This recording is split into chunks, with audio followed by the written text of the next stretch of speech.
सुरधन के से पंख पसारे, उड़ते मलय समीर सहारे, खग उड़ते जिस और मुँह के, समझ नीड निज प्यारा, अरुण उमद में रे समारा। नमस्कार मित्रों, मैं गौतम सिंह बिष्ट उत्तराखंड से आपसे मुखातिब हूँ। मित्रों, जैसे कि मैंने आपको समय समय पर बताया कि लॉकडाउन के इन छोटे छोटे पलों को एक दूसरे की मदद के साथ हम इस समय को निकालें, और साथ साथ शिक्षा के लिए जो बच्चे ऑनलाइन पढ़ाई कर रहे हैं वे ऑनलाइन पर ध्यान रखें, लेकिन जो भाई खाली बैठे हुए हैं उन्होंने छोटी छोटी शिक्षा के माध्यम से, अगर आपके और मेरे पास 10-10 रुपए हैं, तो अगर आप मुझे 10 रुपये देते हैं और मैं आपको 10 रुपये देता हूं, तो हमारे पास 10-10 रुपये ही रहते हैं। लेकिन अगर हमारे पास 10 विचार हैं, 10 थॉट्स हैं, 10 ऐसी शिक्षाएं हैं, अगर हम उनका एक्सचेंज करते हैं तो 20 शिक्षा आपके पास हो जाती हैं, 20 थॉट्स मेरे पास हो जाते हैं, तो जो हमको जीवन में आगे बढ़ने के लिए बहुत बड़ी मदद करेंगे। ऐसे करके छोटे छोटे कथा प्रसंगों के द्वारा हमारे भागवत धर्म ग्रंथ भागवत, जो कि 18वां पुराण गया है, वेद व्यास जी ने जब 17 पुराण लिखे तो उनके मन को शांति नहीं मिली, फिर उन्होंने 18वां पुराण लिखा, भागवत, श्रीमद् भागवत पुराण।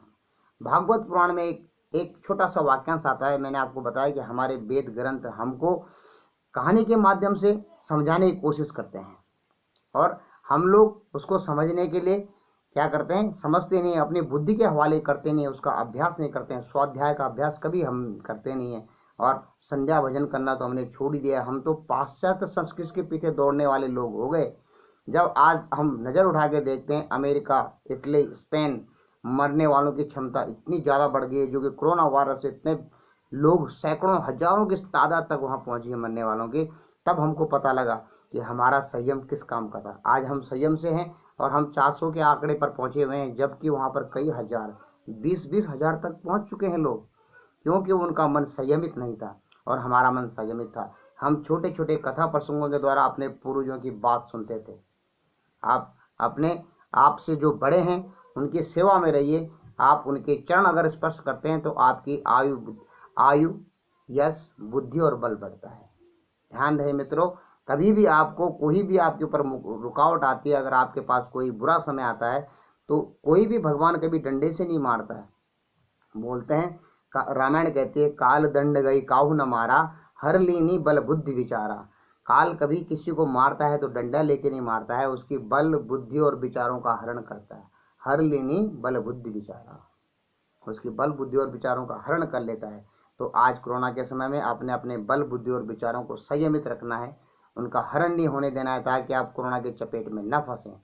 यह कहानी उस समय की है जब पुरजन नाम का एक पुरुष होता है, और वह हिमालय के दक्षिण में जो देश बसे हुए हैं उस देश की तरफ अपनी यात्रा पे आता है, और वह देखता है कि उस निर्जन वन में एक सुंदर स्त्री घूम रही है। सुंदर स्त्री को देखते हुए वो उसके नजदीक जाता है। उस खूबसूरत स्त्री पर वह पुरजन नाम का व्यक्ति मोहित हो जाता है, प्राणी मोहित हो जाता है उस पर, और उसका नाम पुरंजनी रखता है।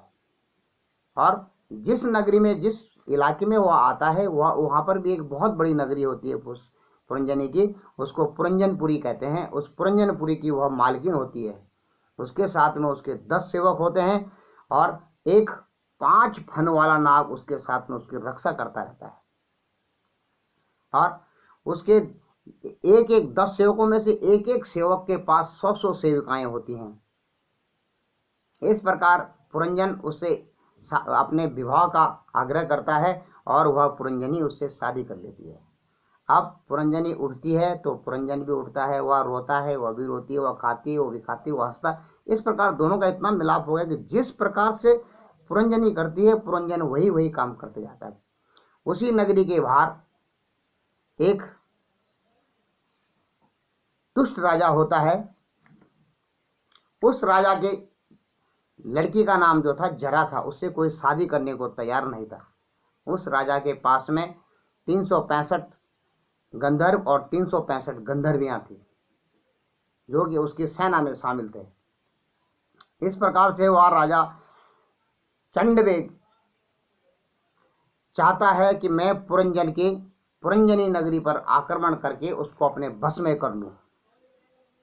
चंडवेग अपनी बेटी को भेजता है कि जाओ आप पुरंजन के घर में सेंध लगाओ, और सेंध लगा के उसको कमज़ोर बनाओ। लेकिन पुरंजन पसंद नहीं करता है जरा को, और धीरे धीरे जरा क्या करती है, अपने सैनिक, जो अपने पिताजी के सैनिक होते हैं, उसके 365 गंधर्वियां और 365 गंधर्व, काली काली गंधर्वियां और गोरे गोरे गंधर्व जब उस पर आक्रमण करते हैं पुरंजन पर, तो धीरे धीरे पुरंजन का बल क्षीण होने लगता है और चंडवेग उस पर अपना कब्जा जमाने लगता है। और एक समय जब आता है कि वह पुरंजन मृत्यु प्राय हो जाता है, मृत्यु तक पहुंच जाता है। मित्रों, यह छोटी सी कहानी बताती है कि यह पुरंजन और कोई नहीं है, ये हमारी आत्मा है, ये जीव आत्मा है। यह जीव आत्मा जिस पुरंजनी से शादी करती है वह बुद्धि नाम की, वह स्त्री बुद्धि नाम से जानी जाती है। हमारी बुद्धि से हम जब हम इस जीवन, इस पुरंजनपुर में आते हैं और बुद्धि के हवाले अपने को कर देते हैं, तो बुद्धि हंसती है, बुद्धि आपको खिलाती है, बुद्धि आपसे ईर्ष्या, द्वेष, पाखंड, झूठ, कपट सब बुद्धि कराती है आपसे। दान, दया ये भी बुद्धि कराती है, लेकिन बुद्धि अगर हंसती है तो आप भी हंसते हैं, बुद्धि रोती है तो आप भी रोते हैं। इस प्रकार से आपकी कहानी हो जाती है। बुद्धि के पास में जो 10 सेवक थे, 5 कर्मेंद्रियां, 5 ज्ञानेंद्रियां जिसे आप बोलते हैं, आंखें, आपके 10 दरवाजों की जो पुरंजनी थी वह आपका शरीर है। इसमें 10 दरवाजे माने जाते हैं कि 10 दरवाजे हैं। 9 दरवाजे यथार्थ दरवाजे, 1 दरवाजा संज्ञा मात्र से रहता है। 2, 4, 5 और 2, 7 दरवाजे आपके फ्रंट में लगे हैं, जिसे आप बोलते हैं शुरुआत में लगे हैं, परकोटे के आगे लगे हैं 7 दरवाजे आपका, जहाँ से आप मूत्र विसर्जन करते हैं 8वां, और 9वां जहाँ से आप मल द्वार मल त्याग करते हैं 9वां दरवाजा, और 10वां दरवाजा ब्रह्मरंध्र में होता है, जहाँ से कि यहाँ पर उच्च कोटि का ब्राह्मण जब साधक जब अपनी उसमें होता है, तो अपनी यहाँ से अपनी भृगुटी को, कपाल का खंडन करके अपनी आत्मा को परमात्मा में लीन करने की प्रक्रिया होती है। यहाँ पे 10वां दरवाजा माना जाता है। तो ये 10 दरवाजों का जो घर है, 2 नाक, दो ये हो गए, 2 नाक छिद्र हो गए, 2 कर्ण छिद्र हो गए 6, और 1 मुख 7, लिंग द्वार और गुदा द्वार 8, 9 और 10वां। ये 10 दरवाजों का जो आपका शरीर है ये पुरंजन है। इसमें बुद्धि नाम की जो स्त्री है वो आपकी, जो पुरंजनी नाम की स्त्री वो आपकी बुद्धि है, और जो उसकी सेविका हैं, इन सेविकाओं के जो कर्मेंद्रिय और ज्ञानेंद्रिय, इनके अलग अलग सेवक हैं, इनकी सूक्ष्म तन मात्राएं इनके सेवक हैं। रूप, रस, गंध, शब्द, स्पर्श। इससे रूप जाता है, इससे रस जाता है, इससे गंध जाता है, इससे शब्द जाता है, इससे स्पर्श जाता है आपके अंदर में। और प्रचंड वेग नाम का जो राजा आपको पुरंजनपुरी को अपने में कब्जे में करना चाहता है वह काल है। काल, प्रचंड वेग नाम से राजा को काल की संज्ञा दी गई है। उसके पास 365 दिन और 365 रातें हैं, जो कि धीरे धीरे पुरंजन की आयुष को हरती रहती हैं, कम करती रहती हैं। और जरा नाम की जो उसकी बेटी है वह व्यक्ति का बुढ़ापा है, जीव का बुढ़ापा है। बुढ़ापे से कोई शादी नहीं करना चाहता, बुढ़ापा कौन लेना चाहता है? आप देखते हो आपके बाल सफ़ेद हो जाते हैं, फिर उस पर आप काला लगा करके, रंग लगा करके उसको काला करते हो कि कोई आपको बुढ़ा न कहे। आप बूढ़े कहने से आप डरते हो, जरा के पास नहीं जाना चाहते हो।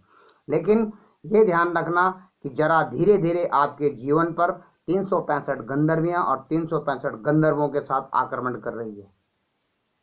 मतलब आपका आयुष धीरे धीरे कम होता जा रहा है। इस बात का आपने ध्यान रखना है। और अगर 5 कर्मेंद्रियां और 5 ज्ञान इंद्रियों के ऊपर 10 मन विसूची नाम का उसका सेवक होता है, अगर यह मन काबू में रख दे, अपनी इंद्रियों को रोक दे, तो आपके सर में आपके रूप, रस, गंध, शब्द, स्पर्श नाम के जो आपके अंदर जाने वाले गलत चीजें हैं वो नहीं जाएंगी। आपने देखा, आपकी आंखों से रूप अंदर जाता है, आपके मन में उथल पुथल मच जाती है। आप अच्छा या बुरा जब भी जो देखते हैं वो आपके आंख से जाता है। आपने किसी को अपनी चोरी करते हुए देखा, आपको गुस्सा आ जाता है। आपने किसी के साथ, आप अपने साथ किसी को बुरा करते हुए देखा, आपको गुस्सा आ जाता है। आप यहाँ से गंध अंदर जाती है, यहाँ से रस अंदर जाता है, यहाँ से कर्णों से शब्द अंदर जाते हैं। आपके लिए कोई प्रेम की बात करता है, करुणा की बात करता है, तो आप बहुत खुश हो जाते हैं। और जब आपकी कोई आपको अपमानित करता है तो आप आग बबूले हो जाते हैं। ये आपके अंदर जाते हैं और धीरे धीरे आपके आयुष का हरण करते हैं। तो आपको करना क्या है? मन को रोक करके अपने इंद्रियों को अपने कंट्रोल में रखना है। और बोलते हैं कि मन हवा की तरह गीता में लिखा गया है कि मन हवा की तरह एक चंचल है, उसको पकड़ा नहीं जा सकता है, लेकिन अभ्यास और वैराग्य से, बार बार अभ्यास और वैराग्य, इससे आप उसको कंट्रोल में कर सकते हैं। श्री कृष्ण भगवान कहते हैं कि मन को कंट्रोल में, मन को जब आप रोक देते हैं तो इंद्रियों में या तो ज्ञान आएगा या वैराग्य हो जाएगा आपका, जब तब आपका मन रुकता है। और उसको रोकने के लिए आपको यम नियम आसन प्राणायाम प्रत्याहार ध्यान धारणा समाधि ये अपनानी पड़ती है, अपने जीवन में योग को अपनाना पड़ता है। तो मित्रों ये ध्यान रखना, क्षिति जल पावक गगन समीरा पंच तत्व ये अधम शरीरा। जिस शरीर को आप घमंड करके बैठे हैं, जिस शरीर को आप अपना ही सब कुछ मान रहे हैं, जिस शरीर से आप सब कुछ पाना चाहते हैं और दूसरे को कुछ भी नहीं देना चाहते हैं, या जिस शरीर से आप चाहते हैं कि पशु प्रवृत्ति है वही कि आप ही चरे, आप ही चरना चाहते हैं और दूसरे को आप हे दृष्टि देखते हैं, वह शरीर क्षित जल पावा गगन समीरा पंच तत्व ये अधम शरीरा, 5 तत्वों से मिला हुआ ये अधम शरीर आपको दिया गया है, जिस यो आपके साथ सदा नहीं रहेगा। अगर हमारे इस समय पर 50 साल उम्र होने के बाद 51वें साल में हम जा रहे हैं, तो 50 साल अपने जिंदगी का आधा आयुष हमने पूरा कर लिया है। अब कितना समय और बाकी है? अगर हम ये सोच के चलें कि हमने आज तक कितने लोगों को प्रसन्नचित किया है, कितने लोगों को खुश किया है, या हमारे कारण या हमारे कार्य से कितने लोगों को दुख पहुंचा है। परहित सरस धर्म न भाई, परहित सरस धर्म नहीं भारी, रामायण कहती है परहित सरस धर्म नहीं भाई, पर पीड़ा सम नहीं अधिमाई। दूसरे के हित करने के समान कोई धर्म है ही नहीं, और दूसरे को पीड़ा पहुंचाने के समान कोई पाप नहीं है। इसलिए मित्रों इस बात का आप ध्यान रखना, लॉकडाउन के दिनों में भी अपने आप को स्वाध्याय से अपने स्वरूप की तरफ चलना। आपका स्वरूप सदचित्त और आनंद का स्वरूप है। जब आप अपने चित्त में रहते हैं, जब आप सतोगुण में रहते हैं, तो आपके अंदर धर्म, अपने स्वरूप का चिंतन रहता है, तो आप प्राणियों पर दया करते हैं। जब आप रजगुण में जाते हैं तो आप रुपए पैसे के बारे में सोचने लगते हैं, दूसरे से ज़्यादा अपने को समझने लगते हैं और आपके अंदर घमंड का बीज आ जाता है। और जब आप तम गुण में जाते हैं तो आप कुछ भी हो, आप दूसरे का अहित करना चाहते हैं। अगर दूसरे कहीं पर आप भलाई सुनते हैं तो आपके मन में इतना ज़्यादा ताप आ जाता है, आपको इतना ज़्यादा कष्ट हो जाता है। ये तम गुण का पहचान है। या आप खाना पीना सोना एंजॉय में जीवन बिताना चाहते हैं, तम गुण का पहचान है। इससे दूरी बना के रखें। समय समय पर आपके अच्छे विचार हों, अपने मित्रों से उनको साझा करते रहिए, क्योंकि मैंने बोला सा थॉट्स एक और एक दो नहीं होते हैं, एक और एक मिलकर 11 हो जाते हैं। मित्रों अब यहीं पर इजाज़त चाहता हूँ। छोटे छोटे वीडियो को देखने के लिए आप जोगी गौतम यूट्यूब चैनल पर मुझे फॉलो कर सकते हैं, सब्सक्राइब कर सकते हैं। और मित्रों ये ध्यान रखना कि आप जाते जाते बोलते हैं, एक दिन बिक जाएगा माटी के मोल, जग में रह जाएंगे प्यारे तेरे बोल। दूजे के होठों को देकर अपना गीत, कोई निशानी छोड़ फिर दुनिया से डोल। एक दिन बिक जाएगा माटी के मोल, एक दिन माटी के मोल में बिकने वाला आपका ये शरीर। इससे आप दूसरे को कुछ ना कुछ दे के जाना, कुछ उनके मन में ऐसी भावना रखना जो आपके जाने के बाद भी आपके ज्ञान वृक्ष को उसके शरीर में रोप के जाना, कि वह एक बड़ा बट वृक्ष बन जाए, बड़ा पीपल का पेड़ बन जाए, ताकि उसमें आपके शिक्षा निहित हो, उसकी जड़ में आपकी शिक्षा हो, चाहे वो आपके बच्चे हों या आपके शिष्य हों। नमस्कार मित्रों, इजाजत चाहता हूँ। बहुत बहुत धन्यवाद।